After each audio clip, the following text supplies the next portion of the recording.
A very good evening, welcome to Premier League Live as we conclude match day 33 of the Premier League season. And it is a huge game on this Monday night, a London derby between Crystal Palace and West Ham, and a West Ham United side who, if they win tonight, would go 4 points clear of the relegation zone and a massive boost for their hopes of survival. And after a weekend where both the two teams above them won by a 3-goal margin, the pressure seemingly is on West Ham to come away with something at least out of Crystal Palace. Already this weekend, we've seen some topsy-turvy action in the Premier League this weekend. It all started with a 0-0 draw, quite ironically, at Brentford against Fulham on Saturday lunchtime. Leeds won 3-0 against Wolves to all but relegate Wolves and all but keep Leeds safe, really, at this stage of the season. Bournemouth 2-1 winners away at Newcastle. Spurs thought they got their first win of the year in the league, but Brighton spoiled the party. Jorginho Ruter's late equaliser, denying Spurs a massive 3 points, and they remain in the bottom three. Man United won away at Chelsea. 4 defeats in a row in the league for Chelsea without scoring in any of those games is a torrid run of form for Liam Senior's side. Aston Villa 3-1 up against Sunderland. Back to 3-3, and Tammy Abraham had the final say with a 4th goal for Aston Villa to win by 4-3. It was a late winner for Liverpool in the Merseyside derby as Virgil van Dijk headed in the 100th minute, and Nottingham Forest with a comeback of their own, a 4-1 win, but they were 1-0 down at half-time. An incredible second half, a Morgan Gibbs-White hat-trick catapulted Burnley all but to the Championship, and Manchester City in the battle for the title, in the title decider at the Etihad. It finished Man City 2, Arsenal 1, Ryan Cherky and Erling Haaland with the 2 City goals, delivering a humongous 3 points for Manchester City in a battle at the top, and Arsenal now back-to-back league defeats. So an incredible weekend, and it all concludes in South London as Crystal Palace, who've been a little bit under the radar when it comes to the European battle, but a West Ham team who are right in the mix when it comes to relegation, and they are outside the bottom three and do not want to be sucked back in towards Spurs. We look at the situation tonight. Remember, 2 teams could be relegated this week. Wolves would be relegated tonight if West Ham win or draw against Crystal Palace, and Burnley would be relegated on Wednesday night if West Ham were to win or draw and Burnley lose to Manchester City. So in 2 nights' time, 2 of the 3 relegated teams could be confirmed. If West Ham win tonight, it's not only relegating Wolves, but it gives them a massive boost when it comes to trying to stay in the league. A win for West Ham would see them up to 35 points. That is 4 ahead of Spurs, and with a huge chance to stay in the league. But if they draw, they would still be in the clutches of Spurs, and a defeat would not help their goal difference either, West Ham being under pressure from Spurs as well. Looking at the remaining fixtures, these seem to be the 3 teams taking up key spots when it comes to the relegation zone. I think Leeds have taken their trip, and I think they're okay. Should be okay based on how well they've been playing recently and who they've got to come next. They're on 39 points, so they're not out of it yet, Leeds, but they should be with 8 points clear with 5 to go. Nottingham Forest are definitely not out of it yet, 36 points, but that win against Burnley on Sunday would have been huge for them. Sunderland away next, then Chelsea away, 2 big games for Forest away from home, before they have Newcastle at home, Man United away and Bournemouth at home, so tough fixtures for Forest. For West Ham, a London derby tonight at Palace, then they have Everton at home, Brentford away, Arsenal at home, Newcastle away and Leeds at home on the final day. And for Spurs, well, Brighton 2-2 draw at home for Spurs on Saturday? It was Saturday. Forgetting the days. They've got Wolves away next, which is a must-win game for Spurs. Then they've Villa away, Leeds at home, Chelsea away, and Everton at home. Tough fixtures again for the side in the bottom three. But we turn to tonight's action, and it is West Ham who take centre stage. Spurs missed their chance to escape the bottom three and put West Ham in the drop zone into tonight's game. And now West Ham have the chance to give a bit of breathing room to the bottom three. But Crystal Palace, if they were to win tonight, they would go, albeit stay in the bottom half and 12th, but they will be just 3 points off 6th place Chelsea if they win. Let's have a look at the two teams then, starting with Crystal Palace. Dean Henderson is in goal, a back five, or back three, whatever way you want to look at it. Daniel Munoz and Tyreek Mitchell are the wing-backs. Richards, Lacroix and Camvo are the back three. In midfield, Jefferson Lerma and Will Hughes, with a front three of Jeremy Pino, Brennan Johnson and Jorgen Strand-Larsen. On the bench for Palace, Benitez, Klein, Riyad, Kamara, Sosa, Devaney, Sarr, Mateta and Cardines. Well, for West Ham, well, they know their job tonight. Nuno has done an incredible job with West Ham since, well, certainly hitting this recent run of form. And they have seemingly the best form of those teams down the bottom. Mads Hermansen is in goal, a back four of Walker Peters, Mavropanos, Disasi and El Hadji Malik Diouf. A midfield of Thomas Soucek and Matej Fernandez, with Crescencio Somerville and Jared Bowen the wingers. Pablo just in behind Tati Castellanos up front. On the bench for West Ham, Areola, Todibo, Wan-Bissaka, Scards, Magassa, Potts, Kante, Wilson and Traore. West Ham looking to evade the clutches of Spurs in the bottom three. If they win tonight, Wolves would be relegated. A lot on the line in South London, and maybe just a push for Europe on the line as well for Crystal Palace. It's all to play for in this London derby to round off match day 33 in the Premier League, and kick off between Palace and West Ham is next. A very good evening. Thank you very much for joining us for this one this Monday evening as we get ready to round off this week of the Premier League and invite another weekend to come. And we have two huge games in the Premier League over the next 2 nights, tomorrow and Wednesday night, with implications at the top half of the table and at the bottom as well. But right now it's focus on the relegation battle, where West Ham are right in it, but can certainly help their cause of escaping the threat of relegation if they come away with everything that they want tonight, and that is 3 points.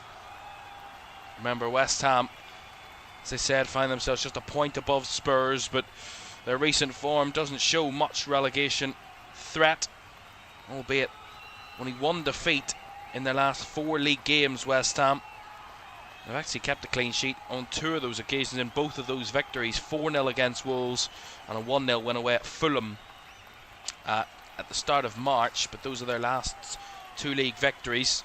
Of course, one in the FA Cup in between that point, and lost in the FA Cup as well, let's not forget. They also drew with Manchester City on that run, so they're certainly not a side to be messed with at the moment, West Ham. Neither are Crystal Palace, a team who, as I said, have gone under the radar when it comes to European football and qualifying for Europe again. They're into, of course, the semi-finals of the Conference League, are Crystal Palace, and are in a good run of form of their own. Also just 1 defeat in their last 4 league games, and an unbeaten in their last 3. 2 wins and a draw from their last 3 league matches. As Brennan Johnson wins the ball here, and Diouf chasing back. Brennan Johnson trying to work it with Daniel Munoz, and Diouf is very well positioned to dispossess the Palace players. Well, Brennan Johnson, of course, made a very good move. I was thinking about that when I was looking at the teams tonight. Brennan Johnson has played one hell of a blinder in the January transfer window to get out of Spurs while he could and cross from North London to South London And to a side with very different ambitions and objectives this season, Crystal Palace, in possibly winning a European trophy. That could be back-to-back seasons for Brennan Johnson. Talking about jumping ship at the right time. Richards with a long throw. Flicked on the near post, away by Bowen at the edge of the area. West Ham looked to Crystal Palace looked to recycle. I can't actually remember the last time I watched Crystal Palace in terms of certainly commentated on Crystal Palace. Has been a while. Here is Jorgen Strand-Larsen. Jefferson Lerma finding the back of Hughes, and Strand-Larsen almost on the end of that one, but Axel Disasi breaking that apart and plays a lovely ball through for Bowen. He undercooked his pass and hit it right at Maxence Lacroix. Johnson in between the lines, finds Lerma, got Mitchell wide, lays it back to Tyreek Mitchell. He has to play it backwards to Calvo and now Lacroix.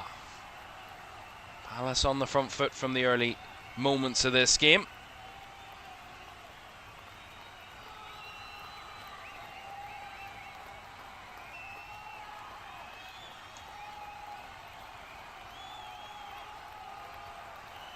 Actually trying to remember the last time I watched Crystal Palace.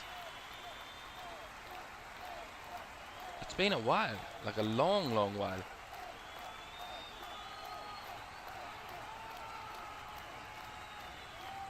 I'm not even like exaggerating and thinking it was maybe the end of last year. Nonetheless, it's nice to see them every now and again. But that's what I mean about them being under the radar. No one's really talking about Crystal Palace when it comes to Europe, because they've been so adrift of every conversation, including Europe. I mean, at one point of this season they might have been able to be dragged into the relegation battle at one point, albeit they've rose above that threat. Albeit though they're only 3 points ahead of Leeds coming into this game, so they're not completely out of that conversation. But it shows how tight the Premier League is this season. Oh, loose from Hughes, and he gets away with it. Somerville running into a defender. Hughes able to retrieve the ball. Picked up by Walker Peters. Again, another short pass, but will be a West Ham throw as Jefferson Lerma miscues his play. Alright, for a West Ham throw.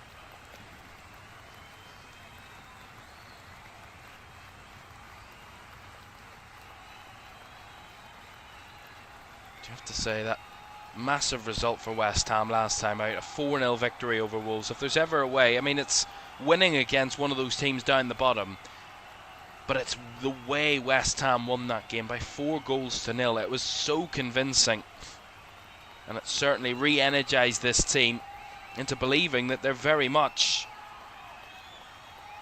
good enough to stay in the league and very much good enough to not be relegated. Got the quality in the team, and we've seen it with West Ham, but at times this season they've just been so inconsistent, and I think that's come down to a lot of teams down there. Like, as always, after 38 games it will all shake out and the fair results will come. Who finishes there will be deserved, as Jared Bowen a little bit lazily hanging out a left leg against Canvo. It's going to be a Palace free kick, which they've already taken. Now, Palace have won 5 of the last 7 Premier League games against West Ham, drawn 1 and lost 1, and are looking to win 3 consecutive league games against the Hammers for the first time ever. That's a lovely ball in, and Jorgen Strand-Larsen on the end of it, struck wide.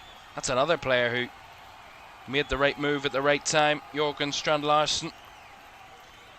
Getting out of Wolves, and no disrespect to Wolves, but it was the right move for him. Over £40 million. Joined Palace on the deadline day, if you remember, in the January window. You have to say Palace have rescued a couple of those players in the relegation threatened teams. Munoz with the cross, trying to find Strand-Larsen. Again, no way through. West Ham. Diouf clears. Ooh, Lacroix a little bit blindsided there by Castellanos, making a run, and Henderson has to get rid quick.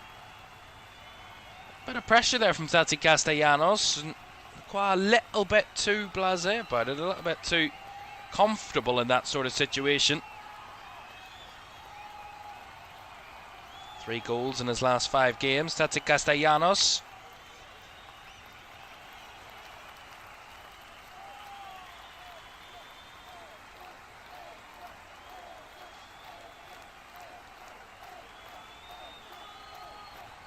Including the 2 against Wolves last week for Tati Castellanos. Well, it has felt like a long time. It's been 10 days since West Ham last played. They played on the Friday night last weekend and are now playing on the Monday night, so it's as big a gap as it could be, really, between 2 consecutive match weeks for the Hammers. Here's Brennan Johnson trying to fend off a challenge. Fabulously made that challenge by Matej Fernandez, and he's going to go down under a challenge there. That's going to be a West Ham free kick. Yeah, it's good play by Matej Fernandez. Just dispossesses Brennan Johnson. He tries to clip back at him, and then it's Daniel Munoz that makes the ultimate foul. His challenge, and that is a West Ham set piece.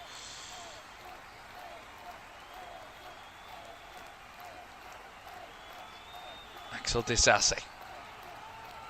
Jeff trying to reverse the ball. Again, 1 or 2 sloppy passes between both teams. As here's a ball for Walker Peters, who's got space to break down the right. Right to Bowen, back to Walker Peters. Bowen again. Well clogged up, but Suchek in between the lines helping out. Walker Peters swings one in, and Richards clears. Fernandez recycles. Swung in by Diouf, and that one's just a little too deep for Tati Castellanos or Pablo to get on the end of. And it goes for a goal kick. Good play though from West Ham. A couple of crosses. Showing some threat from wide, and 1 or 2 opportunities there emerging.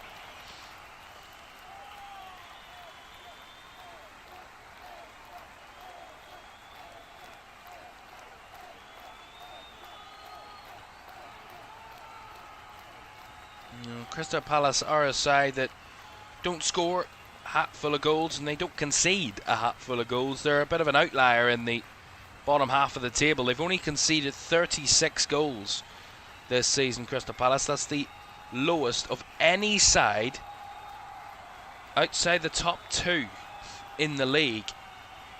Only Arsenal and Manchester City have conceded less than Crystal Palace this season.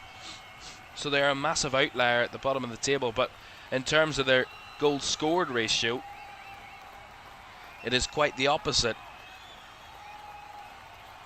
There are only 2 teams in the league that have scored less than Crystal Palace this season, and that's Burnley and Wolves. So the top 2 have only 2 conceded less, and the bottom 2 are the only 2 that have scored less. There's a massive disparity there for Crystal Palace. That's why there was a need for attack and reinforcements in the window.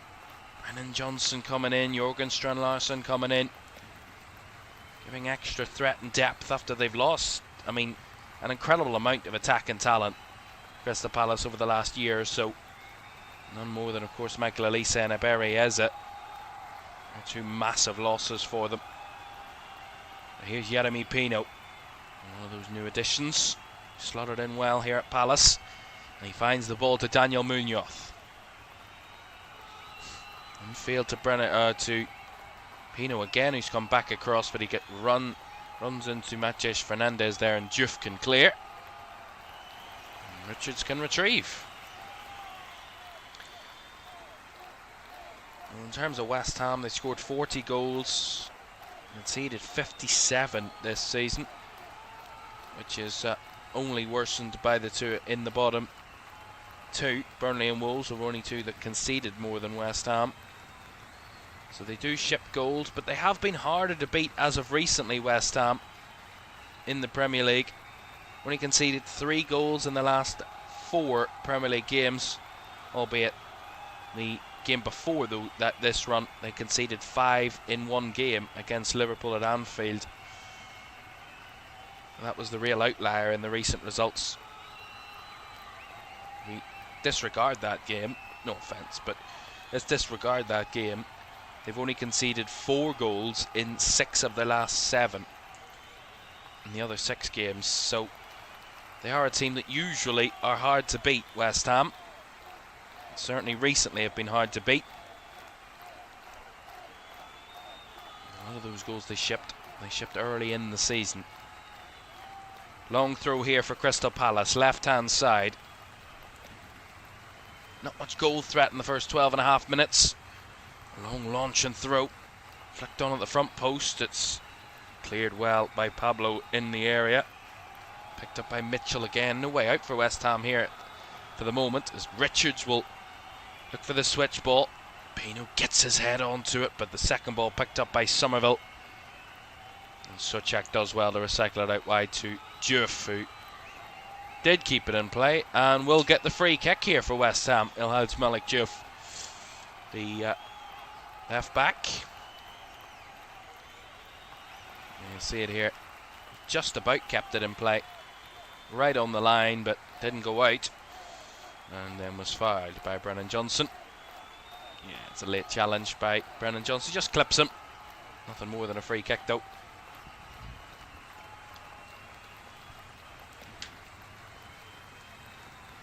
Not the most, what's the word, high energy starts from these two. Just one shot in the game so far. That was Crystal Palace's effort from Jørgen Strand Larsen.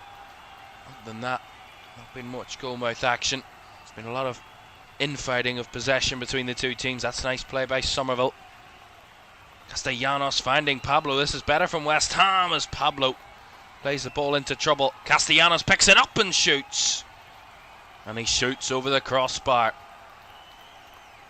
Best bit of play we've seen at West Ham, and it all starts with this little bit of a shuffle by Somerville across Will Hughes. Nice interchange between him and Castellanos. He finds Pablo, and as Pablo threatened to lose the ball, Castellanos does well to win it back in a congested area, and then just takes a couple of touches and struck it well over the crossbar. But best spell of play so far from West Ham. One press as well.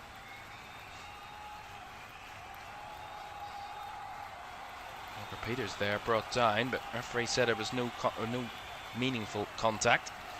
As he play on. Lerma.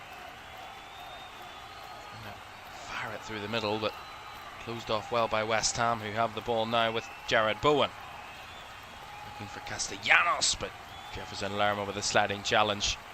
It is just a lot of turnovers in possession. Neither side really keeping the ball for too long at the minute. Both trying to get the measure of each other. That's nice though by Pino and Strand Larsen as Munoz tries the cross. Cleared by Diouf and out for the throw.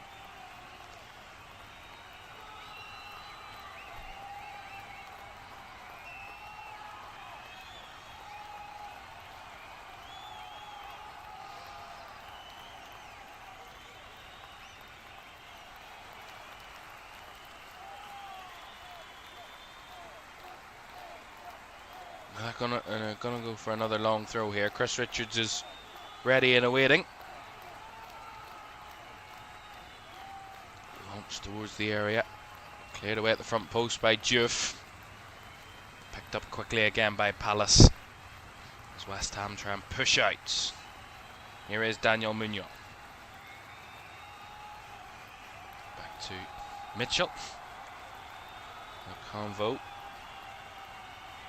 Lovely little skip by Strand Larsen, but Mavropanos had them all covered up.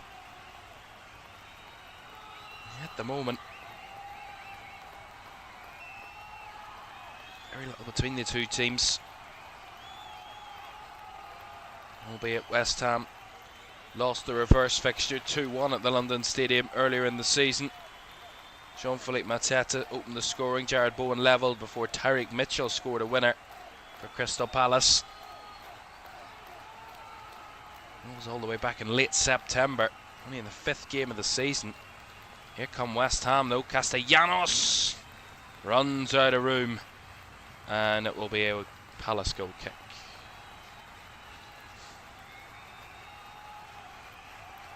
albeit on their last trip to Selhurst Park, West Ham did win, albeit have lost the last 2 head-to-heads.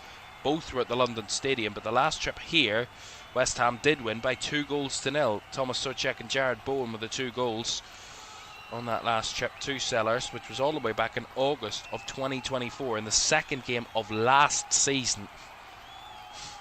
Well over a year and a half since these two last played here.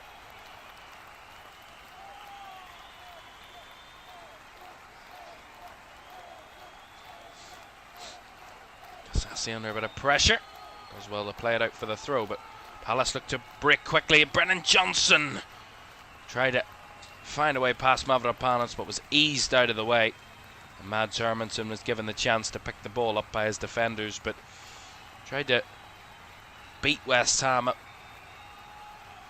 from that throw-in with the pace of the play. Brennan Johnson just couldn't find a way past Mavropanos.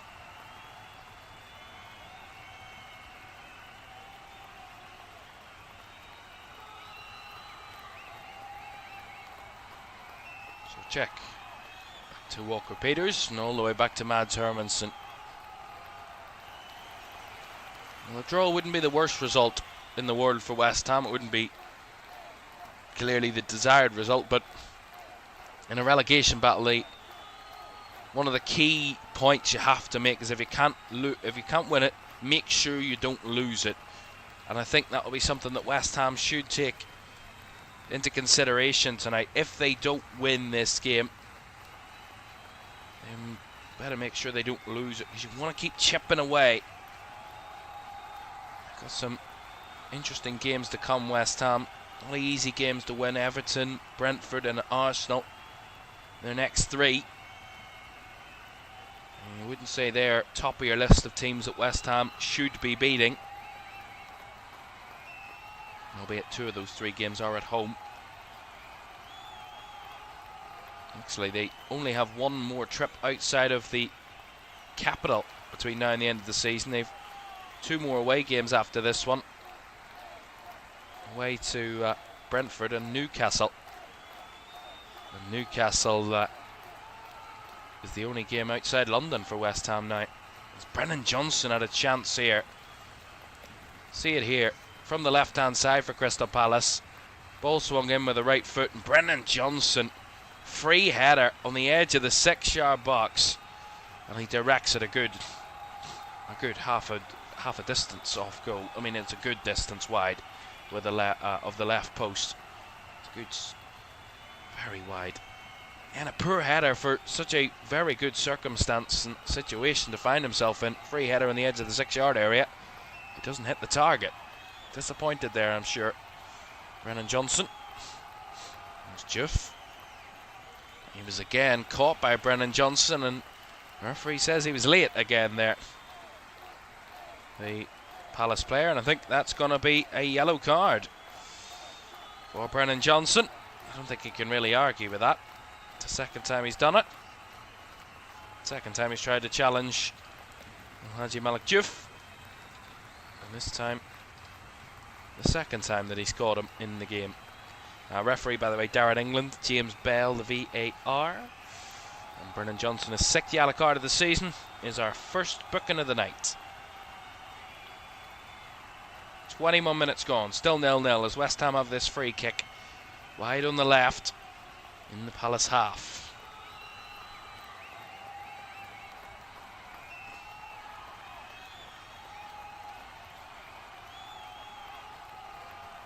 Fernandez fizzes one to the back post, headed on by Souček, and too close to Dean Henderson, who commanded his area there well.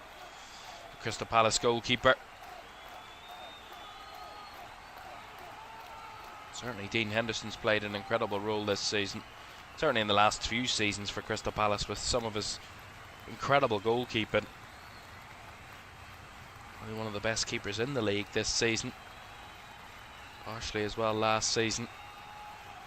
Massively last season, let's be real. However, though, he's kept more clean sheets this season than he did last season, and he's conceded less goals. He played 44 games for Crystal Palace in all of last season, including all 38 Premier League games.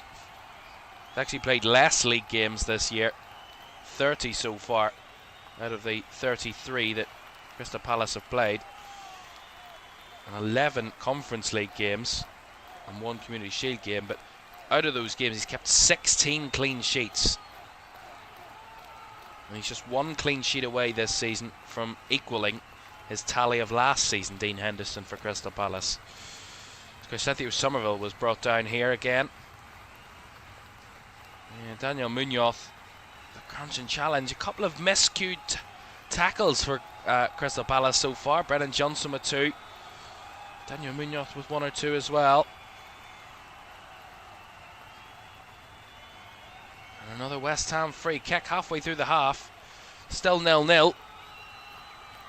We see Tariq Mitchell a little earlier as well, battling Walker Peters. He might have hurt himself in that challenge. Should be okay for now, though.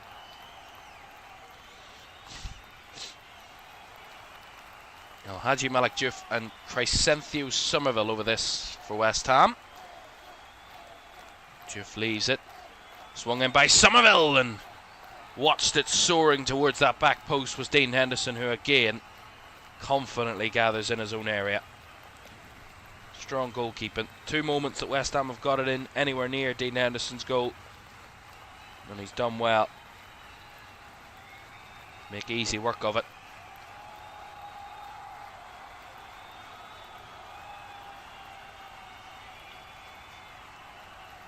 Well, Palace's home record is quite good, albeit a lot of their recent home games have been in the Conference League. They've actually only played 3 home league games since mid-February. Wolves, Leeds and Newcastle. They've won 2 of those and drawn the other 0-0. And in terms of their home form overall, including all competitions, they're unbeaten in the last 6 at home. 4 wins, and 2 draws. Both of those draws, by the way, were goalless draws. It doesn't bode well for us tonight. And they've kept clean sheets in 5 of those 6 games. The only goal they've conceded was against Newcastle here last weekend. But the 5 games before that, they've kept clean sheets at home. So made this a tough place for anybody to come to, Crystal Palace, in the last few games. Take into account West Ham's in and out away form. There's Chris Richards there. Is being pressed by Tati Castellanos. Kind of got away with one there, Richards. See it, Dean Henderson here, and Richards plays it back across goal, and Castellanos getting a toe in. He puts it behind for a goal kick, but a bit loose there from Chris Richards. He gets away with it, as I say.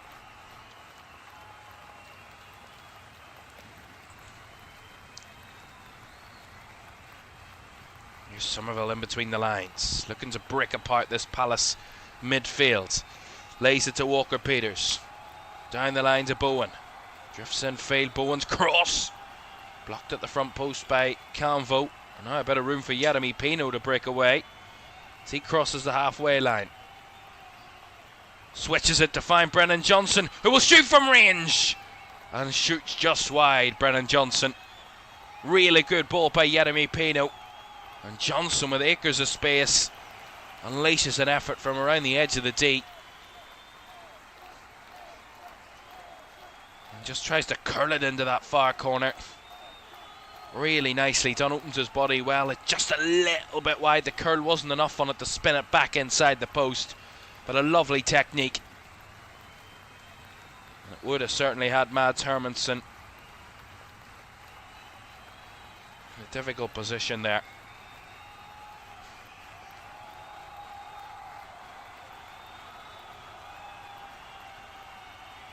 Brennan Johnson with the 2 best chances of the game. This header that was directed well wide, and that shot from range that was a lot closer than the one that was a lot closer to the goal. Which is strange how that works. But Brennan Johnson emerging as a real threat for Crystal Palace early in this game. West Ham yet to find anyone in real dangerous positions so far. Further forward.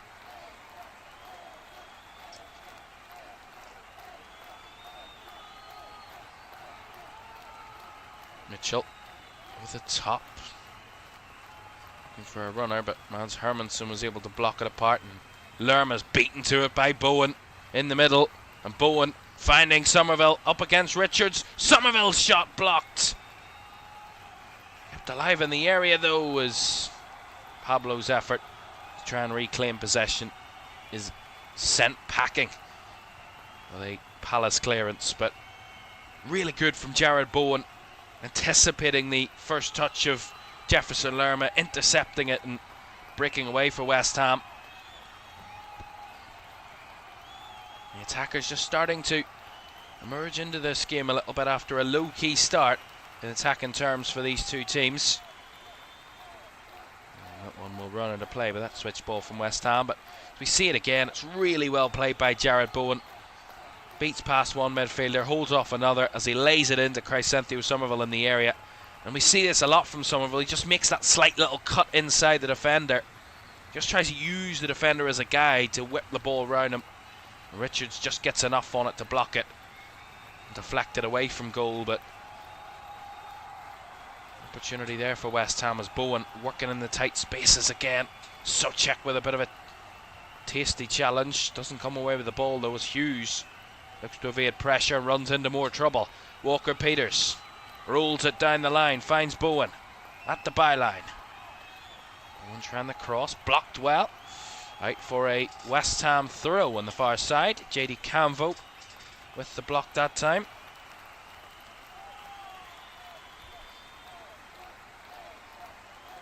Jared Bowen. Well, we know he's a danger. I mean, it's without a shadow of a doubt why he's a danger. 8 Premier League assists, 8 Premier League goals this season for West Ham. That's a goal or an assist every 2 games for West Ham, which is a good ratio for a player who at the moment is in a team languishing in the bottom 4. We know what he is capable of, and Jared Bowen is able to do. Actually, only 2 of his Premier League seasons for West Ham have had more assists in them than this one. 23-24 and 21-22. His consistency is quite exceptional. Jared Bowen, that's a lovely switch ball. Taken in by Walker-Peters. Got Mitchell for company, wants to bypass him completely, and the through ball is too far ahead of Bowen.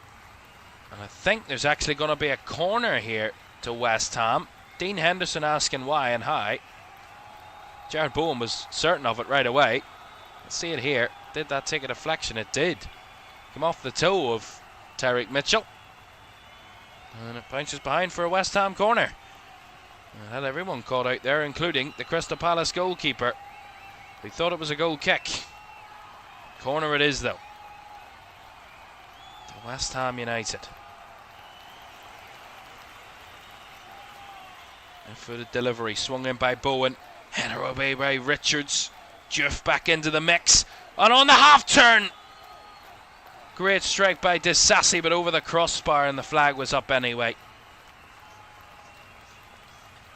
Well, it surely had to be offside. He was in such a great position.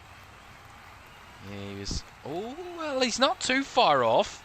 He might have been just on there, Axel Disasi. There was a defender that was lurking around about where Disasi's position was when that shot was initially taken. Nonetheless, if it had went in, they would have had a look at it VAR, but in any case, it went over the crossbar. Richards pings one forward. Jorgensen Larsson, sorry, with a flick on, and that's eased back by Mavropanos to his goalkeeper. West Ham have had a decent spell in the last couple of minutes. Certainly grown in more threat. West Ham have won 3 of the last 5 Premier League away games against Crystal Palace. They've actually lost the other 2. and have scored at least twice in all 5 of those matches, so they find the net quite a lot against Palace to West Ham. Certainly at Selhurst Park they do. We've seen some absolute barnstorming games between these two over the last few years. 4 of the last 5 games between these two at Selhurst Park have seen at least 2 goals from both teams in those games. The most recent one was the only game in the last 5 between the two where they both either didn't score or didn't score at least 2 goals. We've had a 5-2, 4-3, 3-2s and another 3-2. I mean, really high scoring game.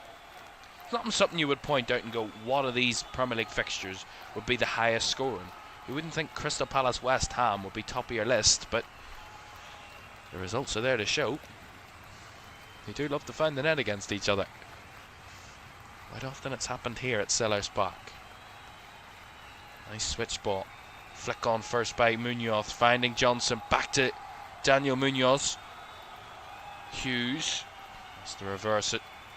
And back into midfield for Jefferson Lerma. Just need to recontrol a little bit of possession now, Palace. Lost their control a little bit in the last few minutes for West Ham looking a threat. Mitchell's cross though. Away by Disasi. Not very far though as Johnson retrieves. Hughes versus it to Munoz, and Johnson with a heavy touch. Breaks that Palace possession apart, and there's going to be a free kick to West Ham. Matej Fernandez was brought up. Yeah, see it again here. Johnson's heavy touch, and then Fernandez was, I think it's a little harsh. When he was already halfway to the ground there, Matej Fernandez, really. It's a little harsh to give a foul for that against Crystal Palace. There's Adam Wharton.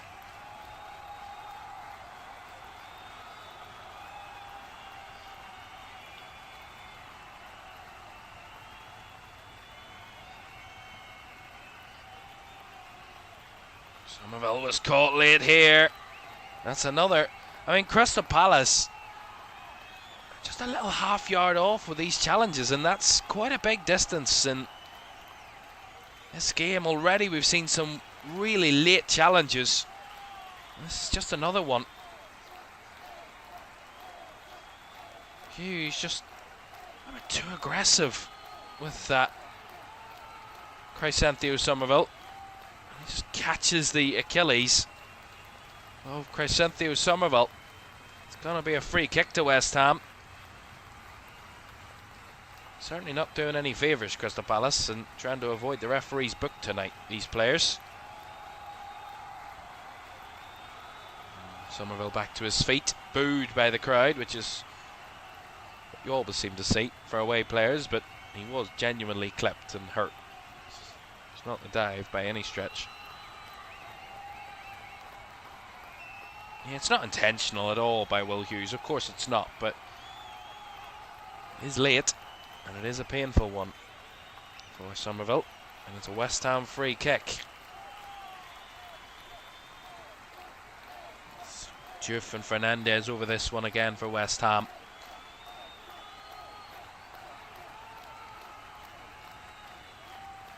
Diouf leaves it, Fernandez whips it deep, and Palace able to clear it at the back post with Mitchell. And now Hughes wants to spring a counter, but he's beaten to it by Somerville.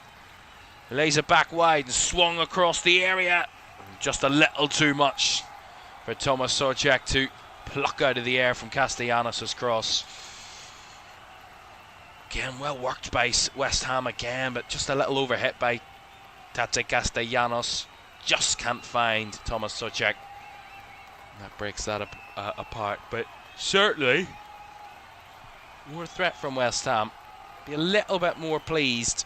No, wouldn't say he'd be delighted with this first half, but certainly a little bit more appeased by what he's seen in the last 5-10 minutes from his team. The referee gives another West Ham free kick. Crowd a little bit unhappy here with a couple of the decisions going against them. Oliver Glasner looking a little bit upset, and Jørgen Strand Larsen explaining to the referee. I mean,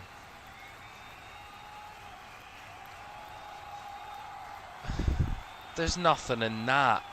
I mean, Haji Malik Diouf, he's already, as I said a little earlier with the Matej Fernandez one, I mean, he's halfway to the ground before he's even touched. Fernandez with a fizz ball, switched out to the right, flicked on.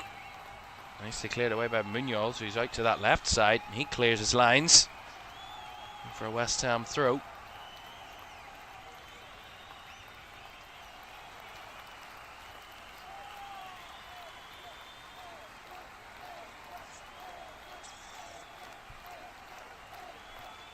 Throw in here, Walker Peters to take right hand side.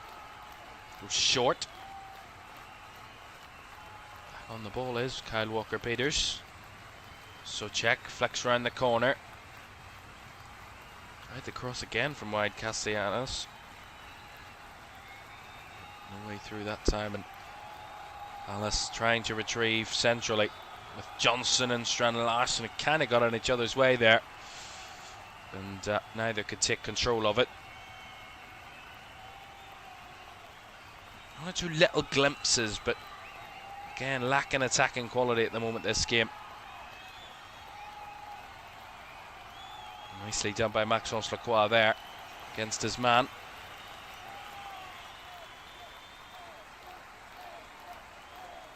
Both sides certainly, defence is more on top than the attacks. That's a lovely ball into the box though. Bowen flicks across. Keeper makes a mistake. Overhead kick is off target, I think. On the way, it comes back wide to Somerville and the header cleared away. West Ham posing more of a threat, and Palace hanging on a little bit here. And that's going to be a foul against West Ham. El Hadji Malik Diouf clashing with Brennan Johnson, and it's being given as a Crystal Palace free kick. It's a head injury though, so both physio teams, medical teams on to assess their respective players. The referee did give a Crystal Palace free kick though for that situation. I hope both players are okay. We do have this stoppage, a reminder of what tonight really could be for West Ham. If they win tonight, they would go 4 clear of the relegation zone. As it stands, a draw would see them just 2 points above Spurs. This is the way it looked at the start of the evening. West Ham a point ahead of Tottenham after Tottenham failing to beat Brighton. This is the way it stands right now. West Ham on 33 points, Spurs on 31. As it stands with this currently being a draw.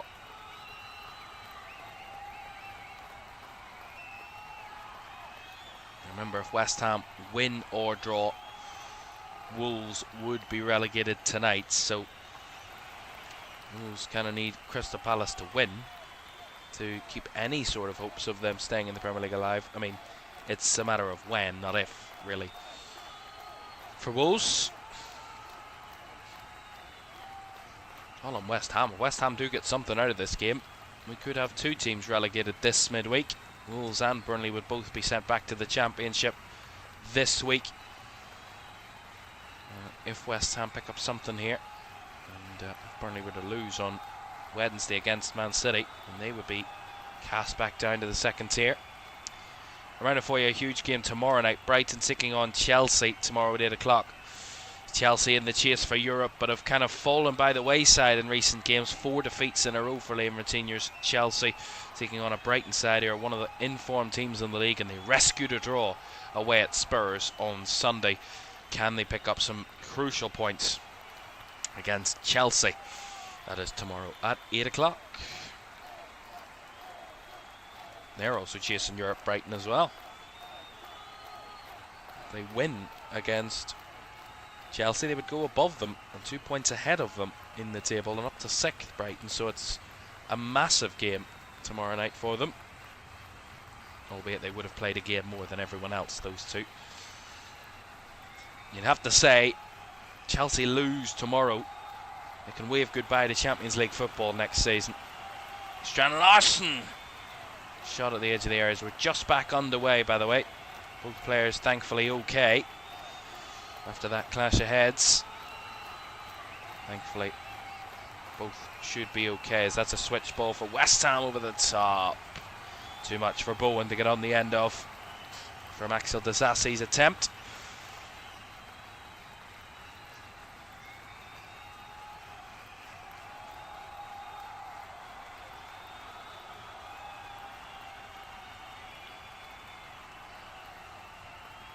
West Ham have had the only shot on target so far, which will be a slight worry. Tati Castellanos' effort is the only shot on target. Seen that overhead kick. Other than that, oh, that's lovely. Castellanos gets the better of Caoimhan, whipped in and put behind by Maxence Lacroix for a West Ham corner. And the Palace defender coming to the rescue again.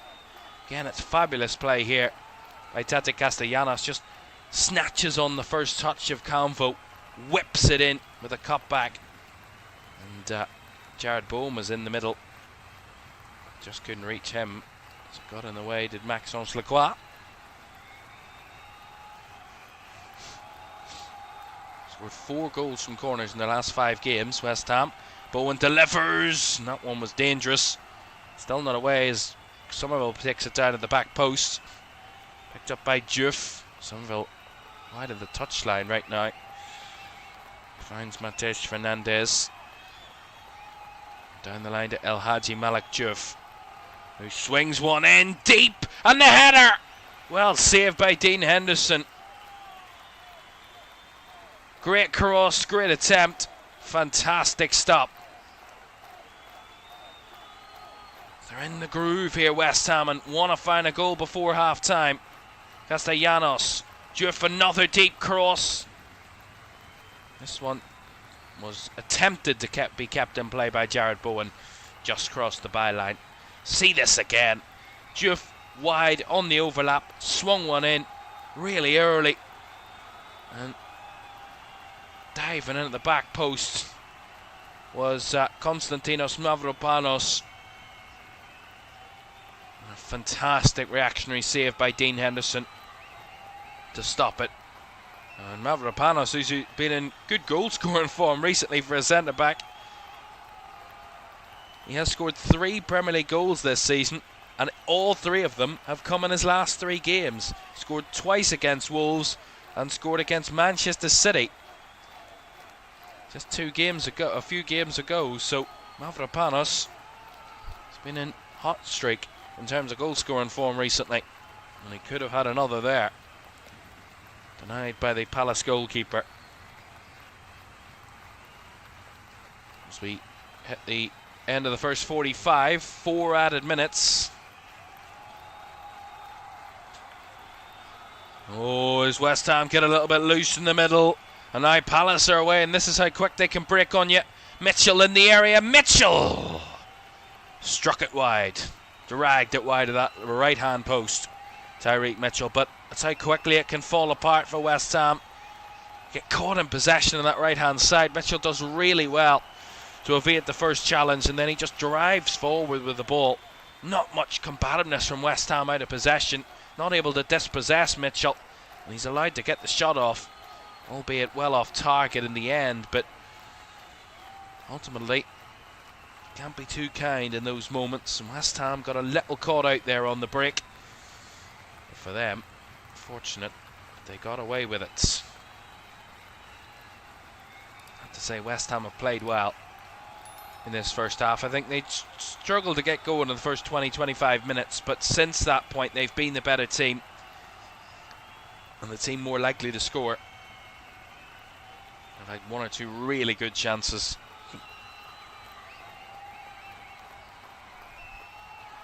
Spurs fans will be very keenly watching on, I'm sure, hoping that Crystal Palace can do a job on West Ham tonight, and they won't be too comforted by this first half performance from the Eagles.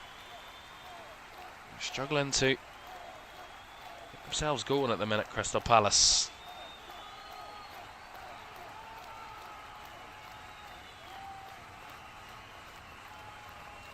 One thing about Crystal Palace, though, and I said it there in that counter-attacking situation, they've got quality on the break. They can kill you with pace. West Ham just need to be very careful of that they have dominated this game in the first half, certainly in the last 10-15 minutes, and with chance creation have dominated, but they can be caught out on the counter-attack if they're not too careful.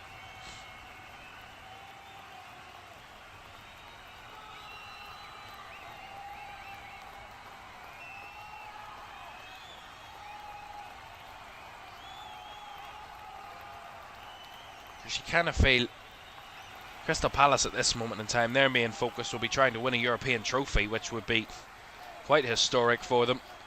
We're into the Conference League semi-finals. Shakhtar Donetsk are their opponents. Well, here comes Somerville, who's offside. Shakhtar Donetsk are their opponents. They play them not next week, or actually yes, next midweek, next Thursday, away in Krakow. Of course, can't play in Shakhtar at the moment. So Shakhtar Donetsk away for Palace next Thursday, and then the return leg here at Selhurst on the 7th of May. And a possible European final could be on the horizon if they find their way past Shakhtar Donetsk, the Ukrainian side, of course. I'm sure they'll be thinking about resting some players. They've got Bournemouth away on the 3rd of May, which is in between the two Conference League games, and I don't think Crystal Palace will be too worried about that game and what comes of it in the grand scheme of things if they find a way to a European final. They've got Liverpool away on Saturday, Palace. Liverpool have got a lot to fight for, and they've had a bit of form on a Slot's team recently. Certainly in the league they have.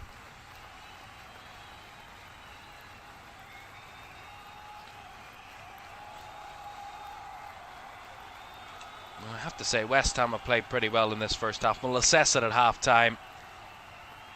But as the half-time whistle goes, we remain without a goal between either of these two sides. It's been quite a rarity between these two over recent years. As I said, 4 of the last 5 games have been goal fests between these two at Selhurst Park. But nothing to show for the first half for either team. But West Ham at the moment on top. But the score remains level. Half-time, it's Crystal Palace 0, West Ham United 0.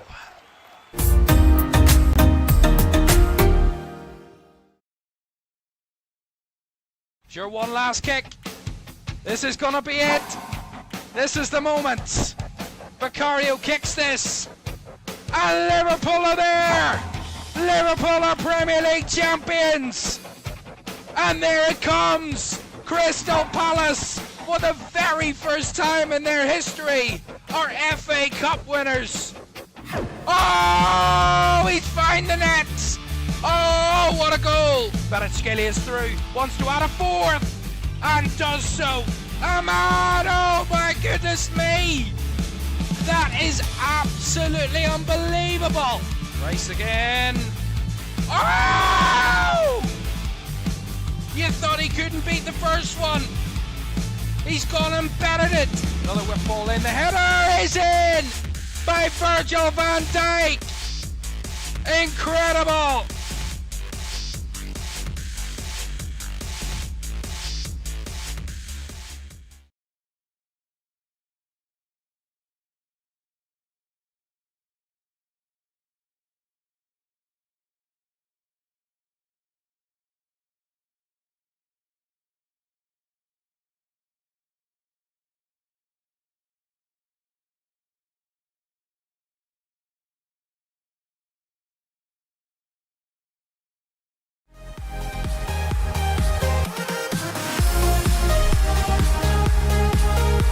Remember, you don't get it twice. The time of your life.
Welcome back to Premier League Live. Half-time in the game between Crystal Palace and West Ham at Selhurst Park. It is 0-0 at the break between the two sides, and a huge second half to come for West Ham United. Can they win tonight?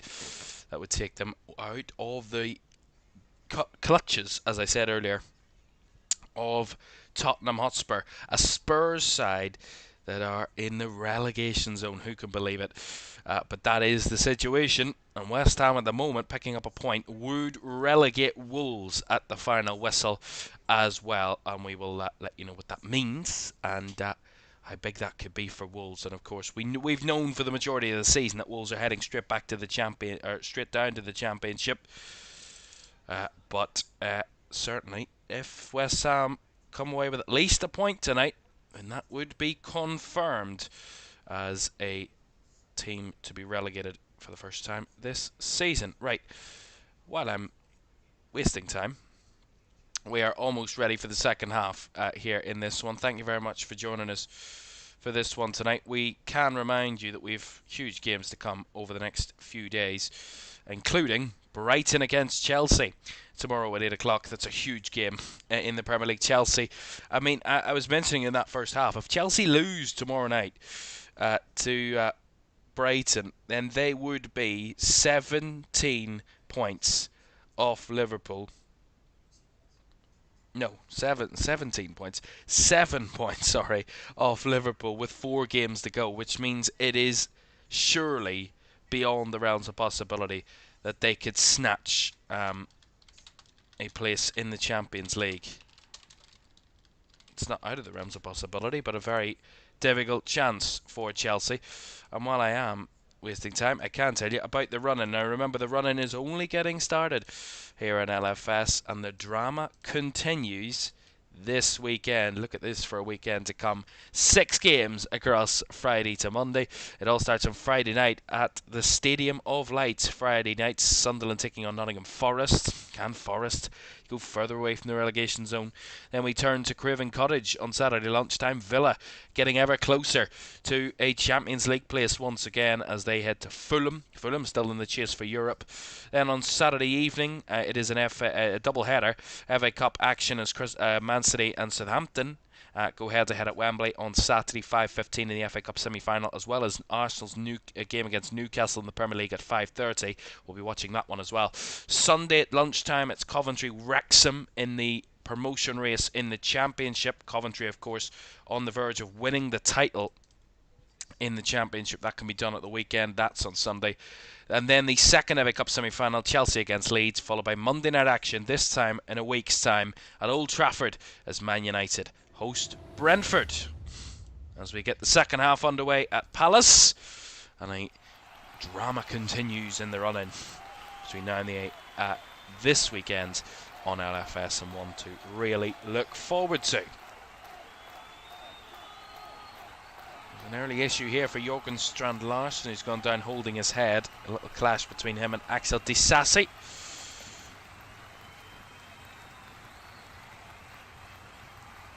See it here. You just go head to head, and Disasi just kind of catches Strand Larsen.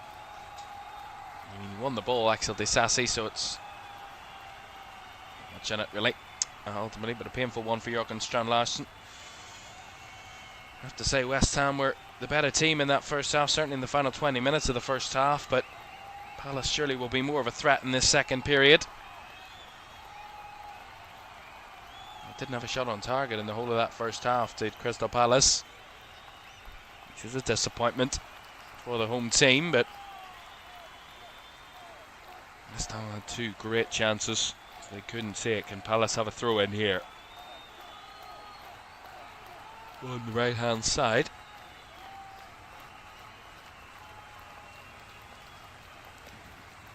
Long launch by Richards again, headed away at the near post, back to Richards. Again, can't find a man in red and blue, and stretching to win the ball, Daniel Munoz puts it out for a West Ham throw, deep in West Ham's half.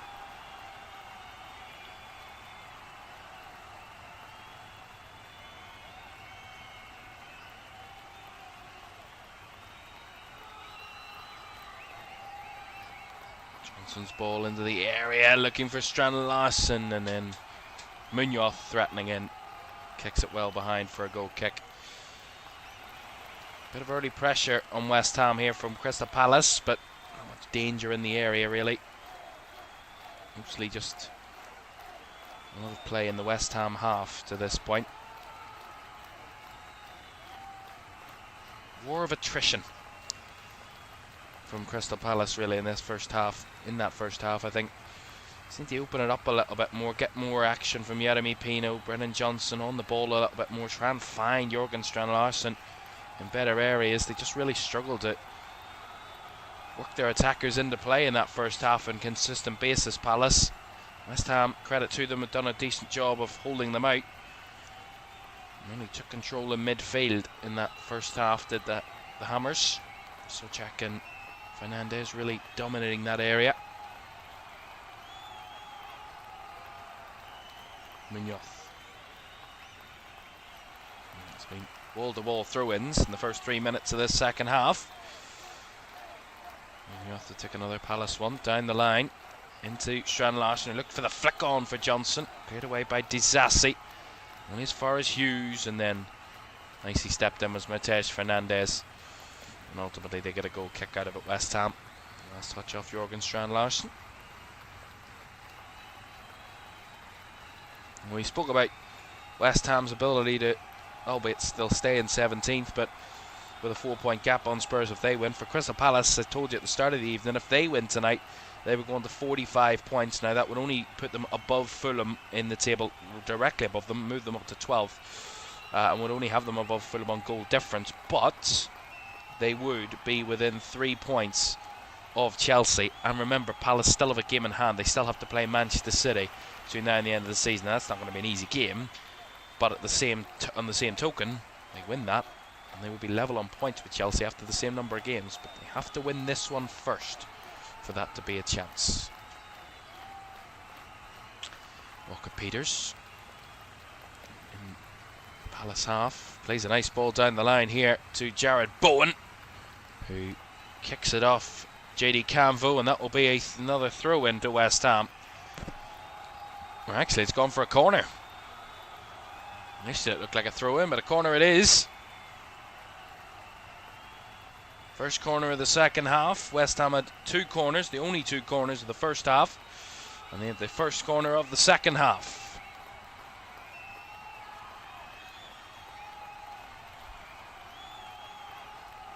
Jared Bowen to take.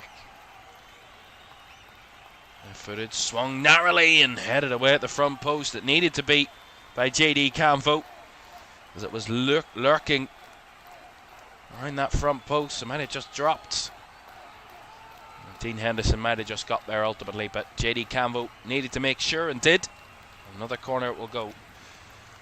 So second chance for Bowen here. Whip delivery this time a lot lower and cleared away from goal this time by Palace. Cycled by Walker-Peters, who works himself into a good bit of space. Finds Bowen. Helped out by Souček. And Walker-Peters, really good play by West Ham as it comes back to Jared Bowen, who rockets one but miscued it a little. Disasi with a heavy touch put his team under a bit of pressure, which Matej Fernandez alleviates. Walker-Peters swung it into the area. Not fully cleared as the overhead kick by Bowen. Flicked it back across the box. Still not away from Palace, as it is now. And much better again from West Ham. That's what I mean. They just look much more comfortable in the ball. And this combination play between Bowen, Souček and Walker-Peters is really fluid, really nice play. Bowen gets a little bit wasteful on the edge of the area with his kind of desperate strike. He lets the whole phase down. It's a pop shot, really. Strand Larsen nicely intercepted by Disasi. As Mavropanos plays it back to his goalkeeper. Hermanson, who goes long, picked up the second ball there was Fernandez. And albeit Somerville did keep it in play, gives away a free kick in trying to keep possession. He kept it in really well, Somerville, but in the end gave it away to Munoz. and then fouled Daniel Munoz.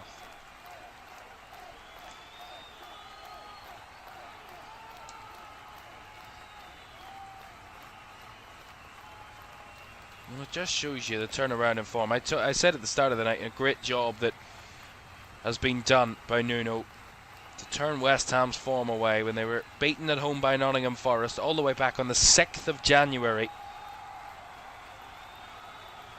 And they've been in a fantastic run of form since. They've only lost 3 league games since then. Away at Chelsea, away at Liverpool, and away at Aston Villa, which are not places you go to and win every day of the week. So there's no shame in losing those games. But remember, they were on a 10-game winless run before they beat Spurs, then when they beat Sunderland, went away to Burnley and won, drew with Man United, drew with Bournemouth, then beat Fulham, and drew with Manchester City, and then that 4-0 win against Wolves. They've really turned it around, West Ham, from where they were. Munoz in behind, Brennan Johnson fires one early across, and Walker-Peters at the back post had to clear that one as there was danger lurking round the back in Tyreek Mitchell. Better from Palace. Nice early cross in by Brennan Johnson. Danger there for West Ham, ultimately dealt with.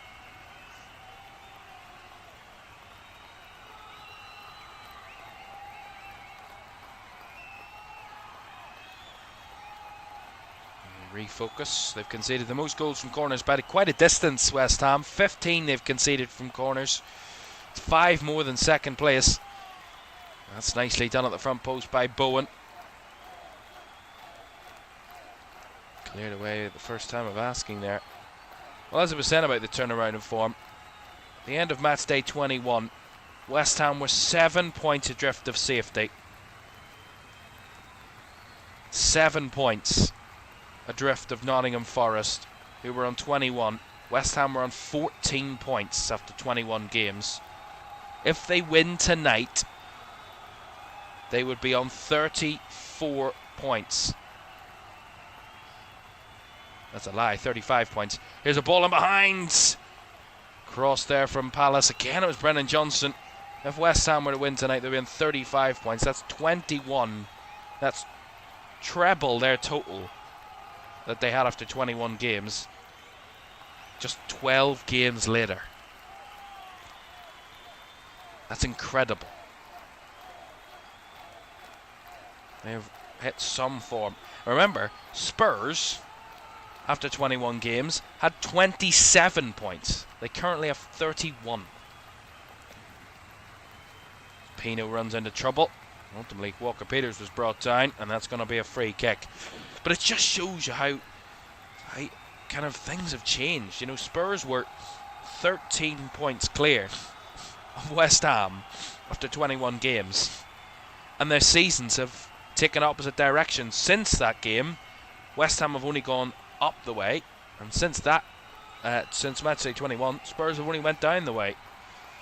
And now, at this point, West Ham start the night a point above Spurs and could be as far as 4 ahead come the end of the evening. What a turnaround.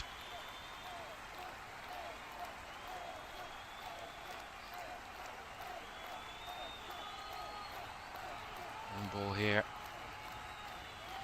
for West Ham. Headed wide by Convo. Mitchell there battling. Picking it up in between the lines is Walker-Peters, who does well, and Bowen clips across. Brock's down. Shot by Pablo. Is closed away from him and cleared away by Crystal Palace. Nicely held up by Jørgen Strand Larsen. Game's opening up a little bit more now. Strand Larsen, lovely ball to find Hughes. Pino rolls it out to Munoz on the right side. Munoz with a deep cross. Strand Larsen was the target. But the header from Mavropanos sees it behind for a corner. Much better from Palace. Going for those early crosses deep into the area. And a couple of them have looked really dangerous. And Konstantinos Mavropanos with fantastic defensive heading. And puts it behind for the corner. Just ahead of the target man there. Jorgen Strand Larsen. Looked much more of a danger, Palace, in the last couple of minutes. Still no breakthrough though. 0-0 it remains. Corner swung in deep to the back post, flicked away. The drops from Mitchell on the edge of the area. Hughes going for the switch, finding Yeremy Pino. Took a heavy touch and allowed Jared Bowen to break away. Pino went down under the challenge, wanted a foul as Mitchell does well against Bowen. Wins it back for Palace. Now Lerma fending off a man. Lerma finds Yeremy Pino, who's like Lazarus, sprung to his feet again. Swung into the area, cleared away by Disasi. As Hughes was penalised there by Tati Castellanos with the foul on Will Hughes. Just held back there by Castellanos was Will Hughes, and that's a Palace free kick. Well, Crystal Palace have picked up 13 points in the last 7 Premier League games, having gone 9 winless before that run.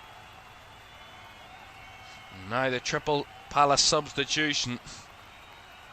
3 players coming on for Crystal Palace. Daichi Kamada, Ismail Assar and Jean-Philippe Mateta all coming on for Crystal Palace. And we're going to see Will Hughes, Yeremy Pino and Jorgen Strand Larsen all off. So a triple attacking move from Crystal Palace.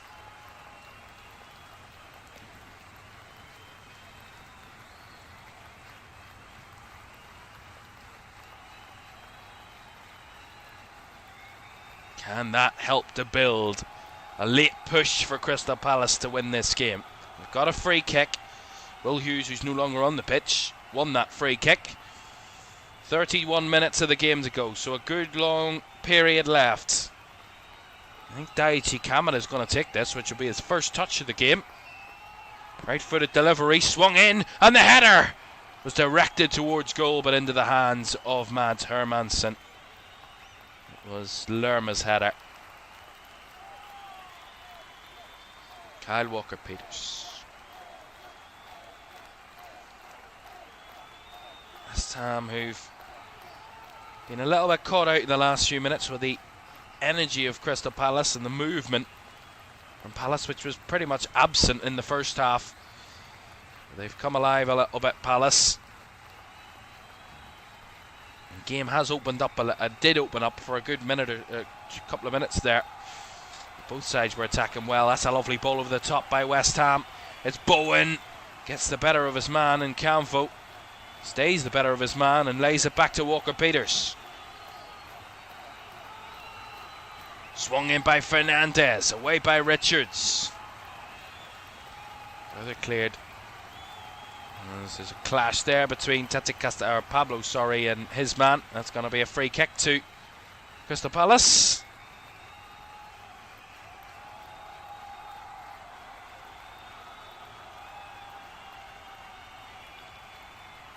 Palace certainly don't boast the best home form in the league. Won just 4 home league games this season. Only Wolves, Spurs and Burnley, the bottom 3 in the league, have won less at home.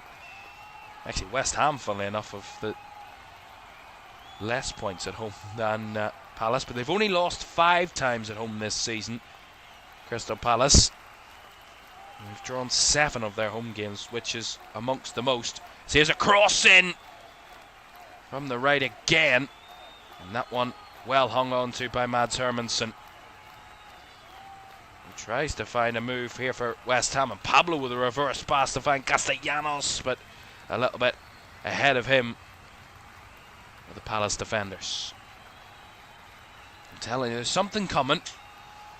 It could happen at either end, a goal here. I do think there's a goal coming in this. We talked about Palace's home form. West Ham's away form doesn't, again, bolster too much confidence. 4 wins away from home, 8 defeats on the road this season. They've picked up points as many times away from home as they've lost, so it's not completely lost cause on the road this season, West Ham. As I said, their away form has been in and out recently in the Premier League.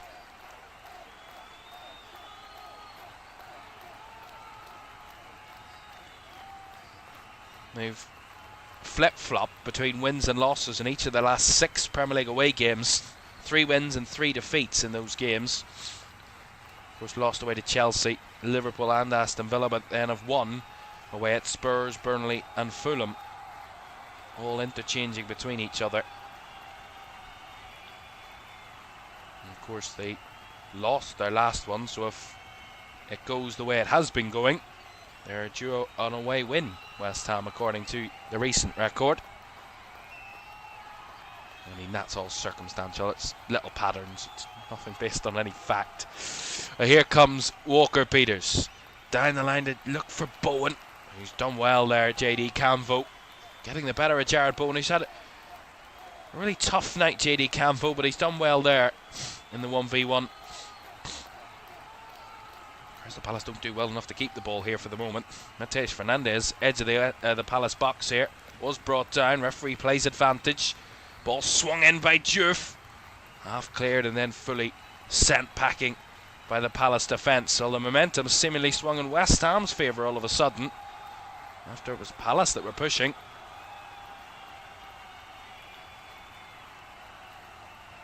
And he says, who should be winning, or is a draw fitting at the moment? I think both sides have had their moments, but I think West Ham have been the better team throughout the night. Looked the more threatening. Palace certainly started the second half the better. But to this point, the game could go either way. Overall, I would say in terms of the stats, a draw would be fair. They've had the same amount of shots, possessions about 50-50, XGs about the similar.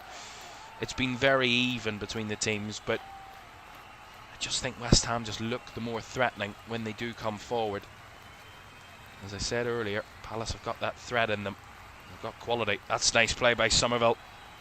Couldn't find the reverse ball, but a slip. Lets it in, and West Ham are away, and then they run into trouble as Castellanos couldn't keep his footing as he arrived into the box. And after a slip at the back from Palace, opened the door for West Ham. It was slammed shut as Tate Castellanos couldn't keep his footing against JD Campbell, and that finds a way to Dean Henderson. But that probably sums up the game. Palace giving away a chance and then West Ham not making the most of it. It really sums up the game so far.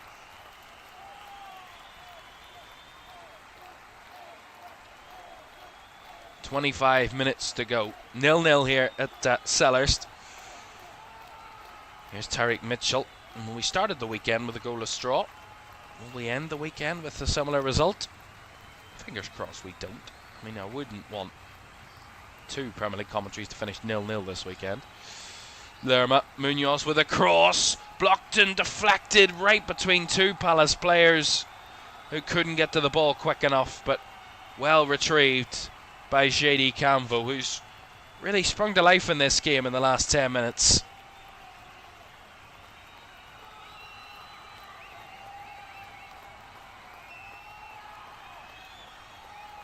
Richards, Munoz whips it in, looking for the head of Mateta.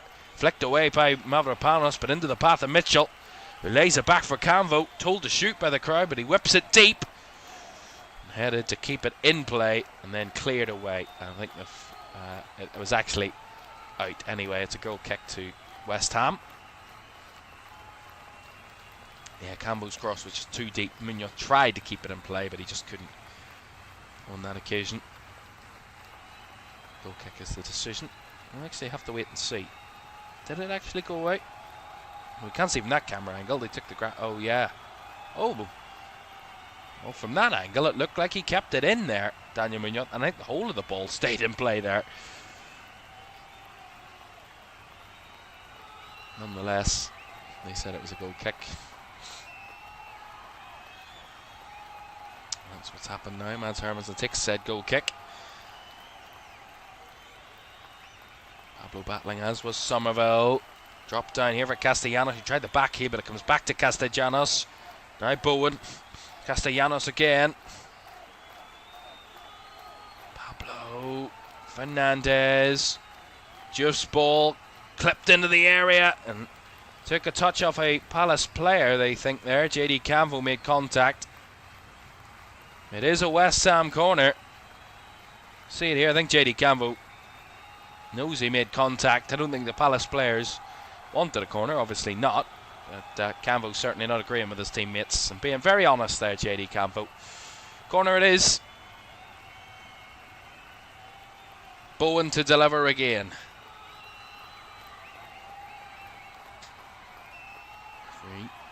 Just making sure all is under control in the mix. Quarter of the game to go. Bowen needs a little bit more on that one. Back post as Henderson punches and Daichi Kamada clears it away. Flick back in by Diouf and the flick on header is right down the throat of Dean Henderson from Konstantinos Mavropanos, who's probably arguably had the best chance of the game, Mavropanos, with his header in the first half that was well saved by Henderson.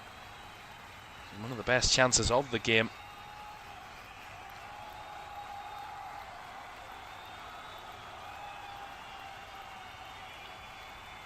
A lovely ball over the top here from West Ham again. Campbell against Bowen. Bowen just evading the Palace defender for the moment. Reverses into Sojak. Runs into Daichi Kamada. And he will play it back to Chris Richards.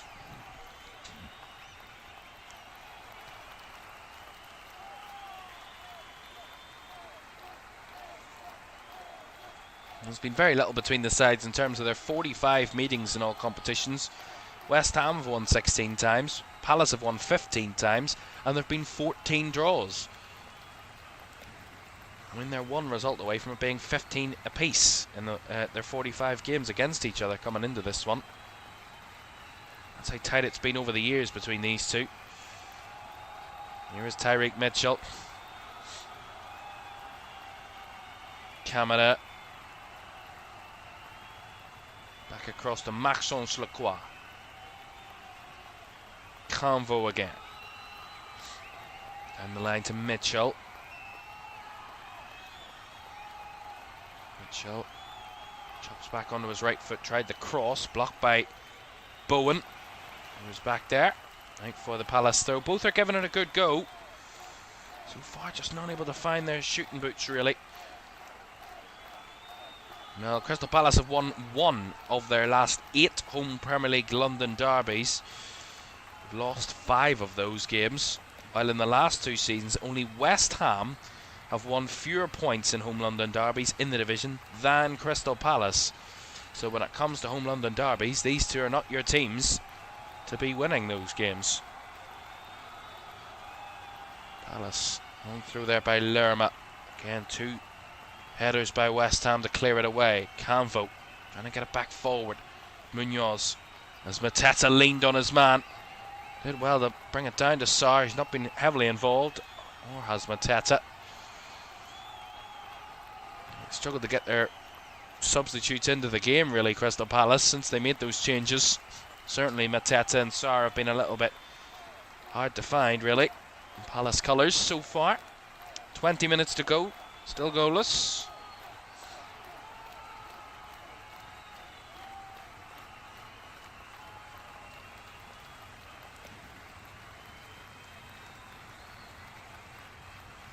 This is a stat. When we talk about days of the week where teams are most successful, well, Monday night is not West Ham's.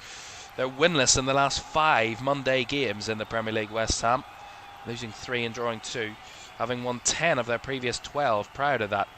Crystal Palace, meanwhile, have won just 3 of their last 25 Monday night games in the competition, drawing 10 and losing 12. It doesn't bode well for either team to win tonight then. Maybe a draw written all over it, this one. And with less than 20 to go now, you kind of feel that it's either going to be a goalless draw or 1 goal that wins it between these two. That's what it might come down to. And very likely to come down to. Callum Wilson is ready to enter the fray here in a moment for West Ham. They go to use their bench. Hammers. Henderson just about got that one away, but it's given right back to West Ham. Castellanos finding Somerville, lays it to Pablo, tried the cross, Fernandez gets it back across. Blocked well there by Maxence Lacroix, and now away is Ismail Assar. Far for him to travel as he has to lay it back to Tyreek Mitchell. He tries the switch. Two Palace players over there, but couldn't find either of them as Disasi clears long.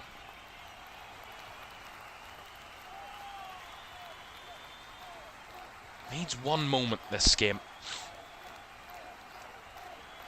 Will there be that moment to win it?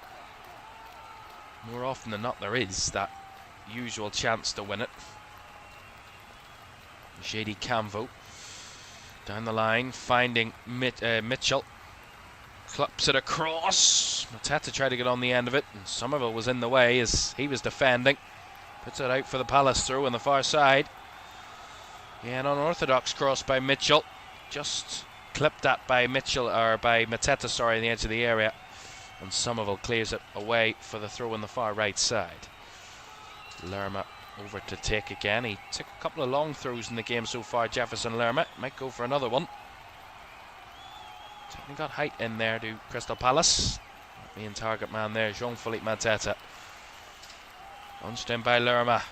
Flicked on by Lacroix and into the hands of Hermansen.